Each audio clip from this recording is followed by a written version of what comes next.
No al consumo di suolo, sì al fotovoltaico.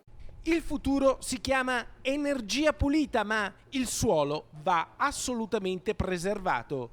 Il Partito Democratico dice no alla riconversione dei campi coltivati in distese di pannelli solari per il fotovoltaico, un tema politico che il capogruppo in Consiglio regionale Giacomo Possamai rilancia partendo da Malo. A Malo, nella zona del casello della Pedemontana, dove è stato presentato un progetto per occupare un terreno oggi coltivato di 9 ettari con un campo di fotovoltaico a terra. È l'ultimo caso, perché ce ne sono stati tanti, il più famoso all'Oreo nel Rodigino, dove si sono mosse le categorie economiche, tantissimi cittadini.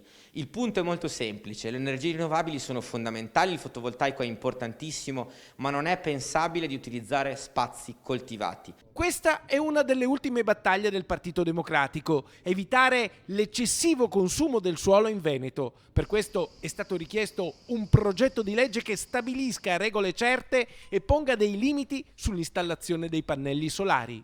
Tantissime sono le aree degradate, dismesse, tantissimi capannoni, tantissimi i parcheggi dove noi possiamo mettere, sulle tettoie ovviamente, i pannelli fotovoltaici. Non possiamo pensare di consumare nuovo suolo, per cui su questo abbiamo presentato una richiesta in Regione di presentare immediatamente un progetto di legge che decida dove mettere i pannelli fotovoltaici nel nostro territorio, che preveda per esempio che sul suolo agricolo, sul suolo coltivato non sia possibile farlo, e serve fare presto, perché questi progetti si stanno moltiplicando sul nostro territorio e il rischio è che ci sia un ulteriore consumo di suolo in una regione che non se lo può certamente permettere.